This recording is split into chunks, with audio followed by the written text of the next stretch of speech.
America. It's time to talk good business.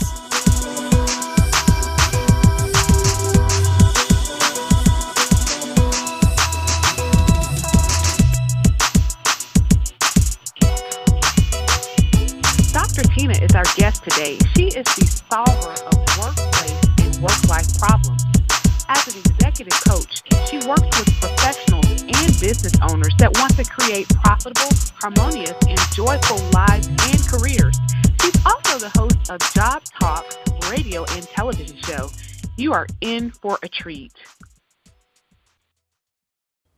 Hi, this is Dr. Dionne Mahaffey, and welcome to Let's Talk Good Business. I'm just so glad to have you here today, Dr. Tina.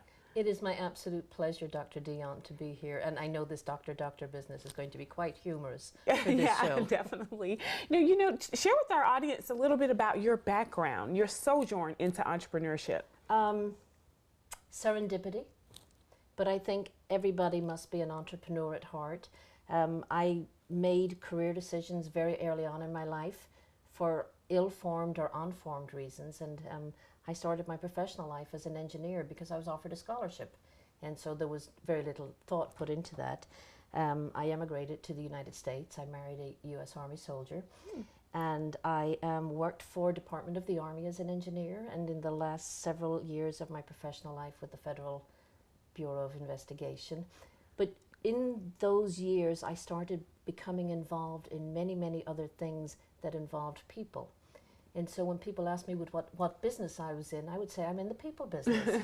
And I found that incredible employment opportunities within the federal government, but not all of the opportunities I needed to start expressing the person I was becoming. That's amazing. I mean, what you shared about your journey. So what ignited the spark in you to start a new business venture?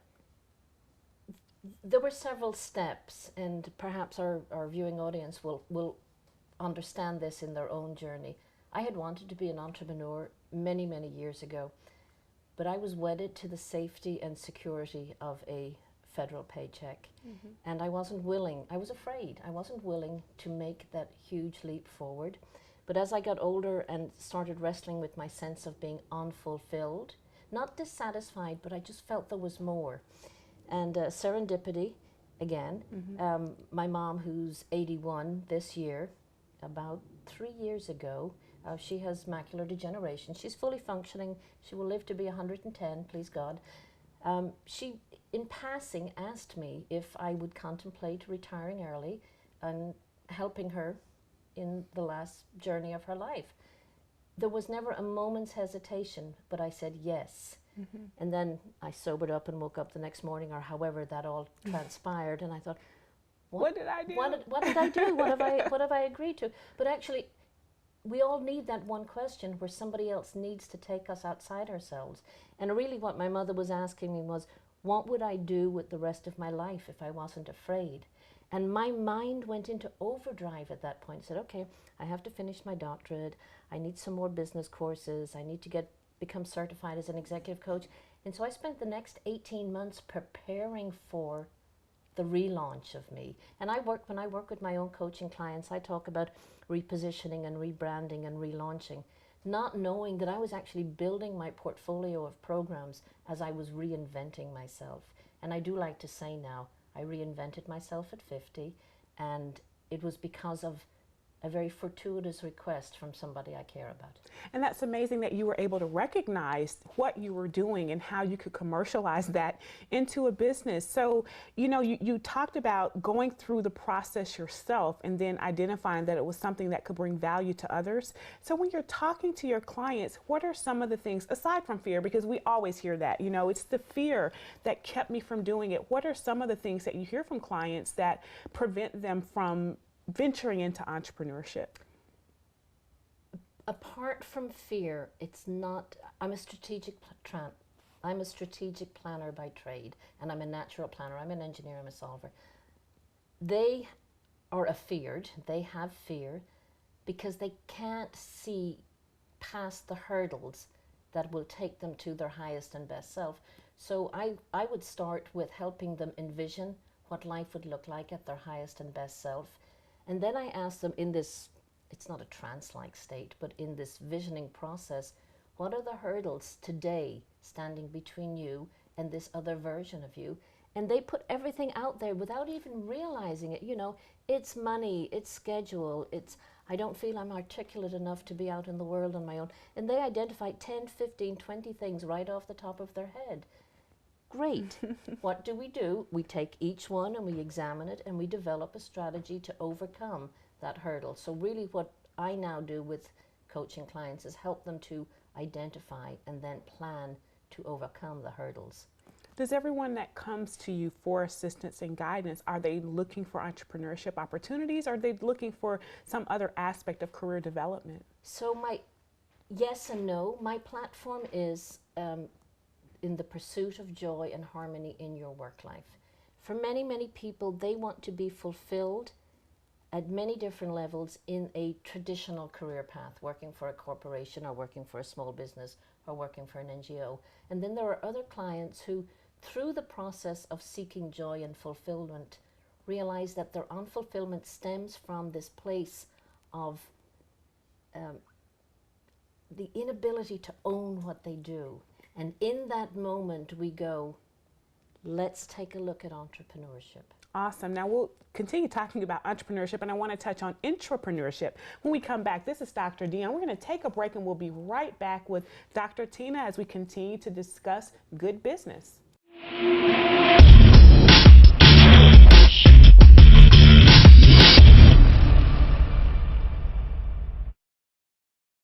Welcome back. This is Dr. Dionne with Let's Talk Good Business. And our guest today, Dr. Tina, is an amazing career coach, executive coach, and just an all-around fabulous woman who's sharing with us her tips on how to relaunch a career, how to rebrand yourself, and how to venture into entrepreneurship. So Dr. Tina, can you share with us, we were talking about the barriers that keep some of your clients away from being their best selves from a career or entrepreneurship perspective. Can you continue to expound on that a little bit?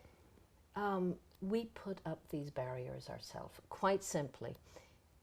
As a coach myself, I have a coach, and I always tell my clients, never hire a coach who doesn't drink her own Kool-Aid. So ask your coach, does she have a coach? And so my coach helps me confront my barriers, and I didn't even know my barriers were barriers.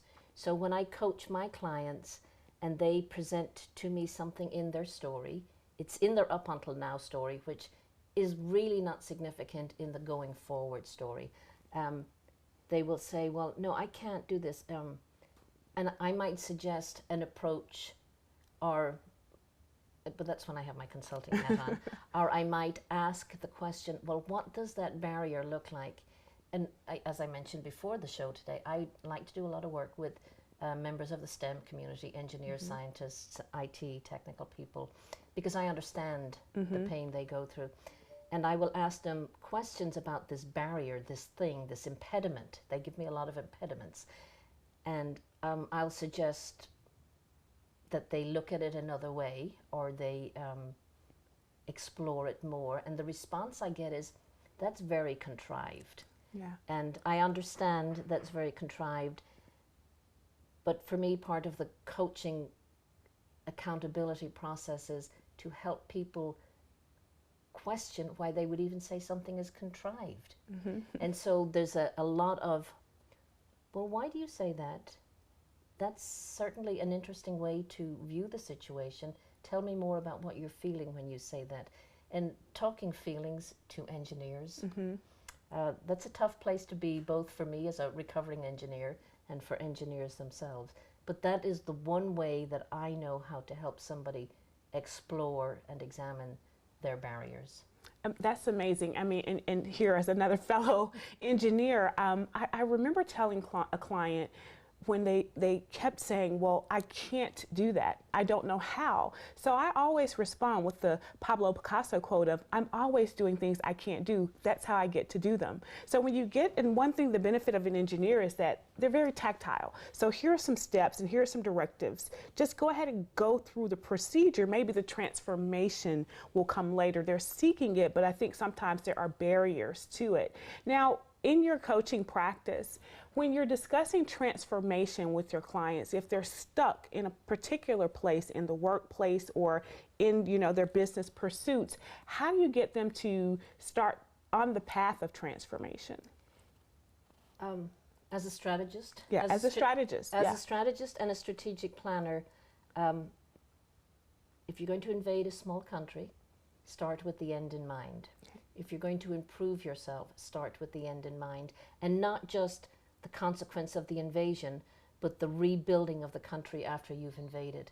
So I ask my clients to tell me what their life would look like at that point in the future when they've passed through this reinvention or repurposing of their life.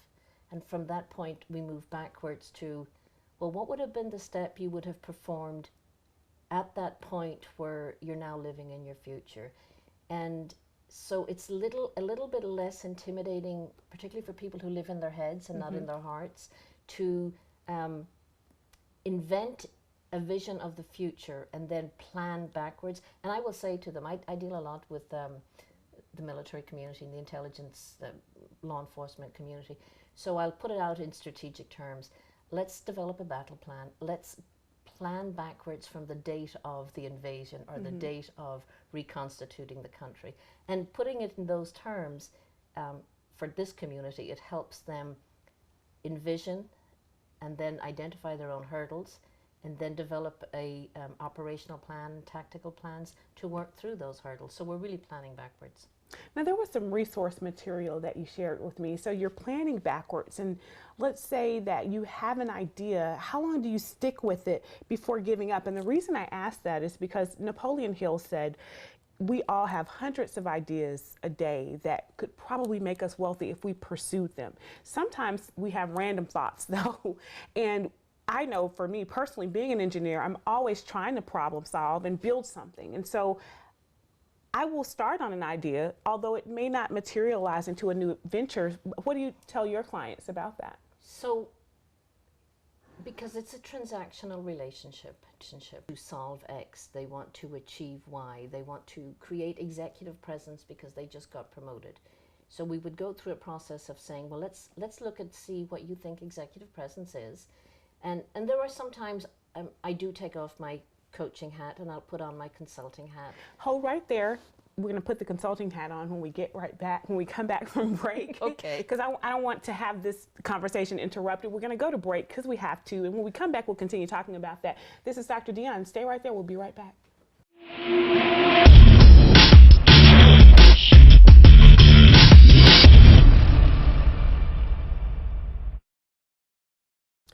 Thanks for tuning in. This is Dr. Dionne with Let's Talk Good Business. And our guest today, Dr. Tina, has been sharing with us some amazing information about tips to successful entrepreneurship.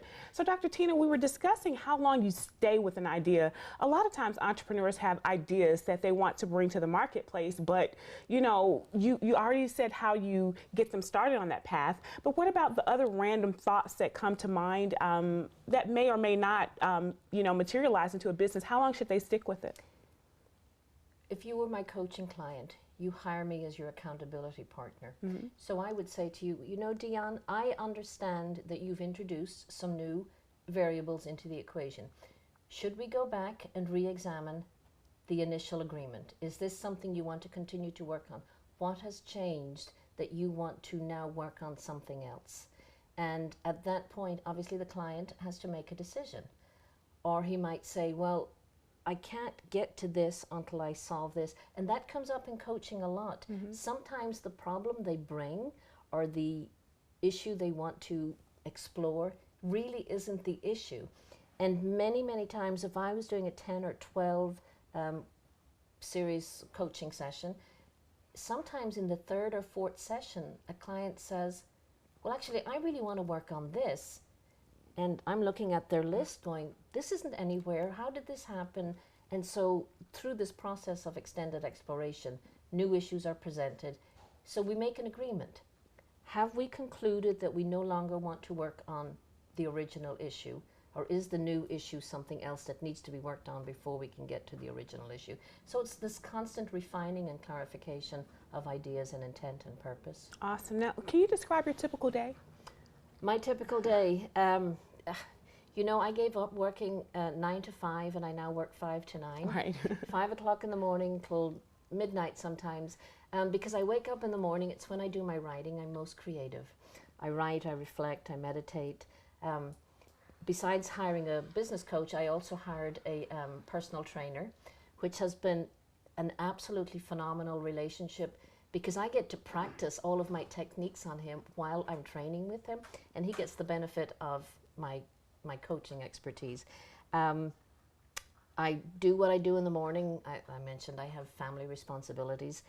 I do a lot of different things, and then I take a nap. Awesome.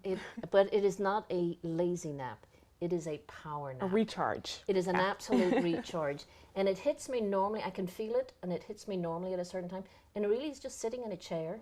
It's not even passing out. It's that 25, 35 minutes of quiet. Mm-hmm. And maybe other people would call it meditation or a time for reflection. And from that, then I do a lot of research. I like to do my audio video interactions for about a 5-hour window in the afternoon where I'm engaging with people. So I found my biorhythm for how my workday flows. And then in the evening, I'll download what I learned during the day. I'll make notes, things that I need to edit, things that I need to resolve. And at the end of this incredible day, day after day, because I'm so excited being at this phase of my life, I prepare a to-do list for the next day. And to our listening audience, there is nothing more powerful than a to-do list. And sometimes I have lists of to-do lists, but it helps me stay ahead of this incredible surge of learning that I'm going through in this second half of my life. Well, I'm sure that our audience wants to get in touch with you. So can you share your contact information? So my name is Dr. Martina Carroll Garrison, and I created a website, MCG, Martina Carroll Garrison. So it's the mcgconsultinggroup.com, www.mcgconsultinggroup.com. Awesome. Well, thank you so much, Dr. Tina, for joining us today. It's my pleasure. Thank you very much. I'm going to talk to you once we, conclude this show, and I definitely will continue to share your tips on my website. Thanks for joining us. This is Dr. Dionne Mahaffey with Let's Talk Good Business. Our guest today has been Dr. Tina, and you can learn more about Dr. Tina and all of her wonderful resources that she wants to share on our website at talkgoodbusiness.com. Thank you.